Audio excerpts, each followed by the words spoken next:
William Blake's first book in illuminated printing carries the provocative title that all religions are one.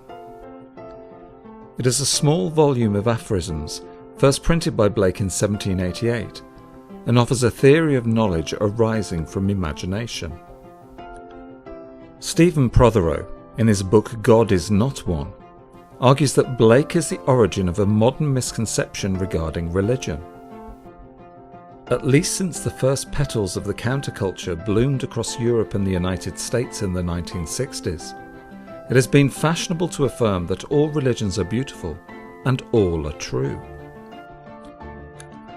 Prothero traces this back to Blake's book, All Religions Are One, and states that religious rivals such as Hinduism and Islam, Judaism and Christianity are, by some miracle of the imagination, essentially the same.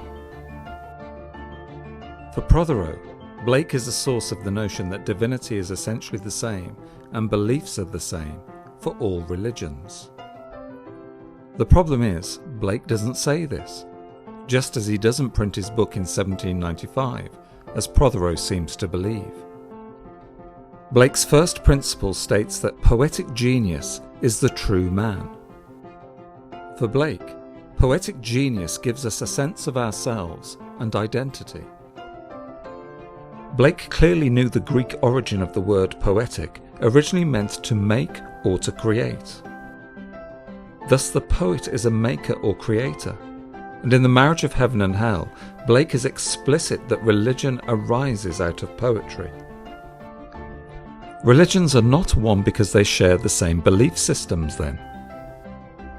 They are one because they are all the products of poetic genius. They are, quite literally, made up by our desire to be creative. Unlike atheists, however, this fact that religions are made up does not make them necessarily invaluable for Blake. On the contrary, this drive to create, to populate the universe with our poetic genius, is the essential condition of what it means to be human.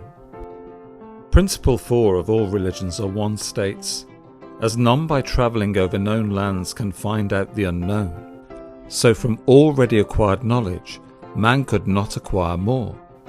Therefore, a universal poetic genius exists."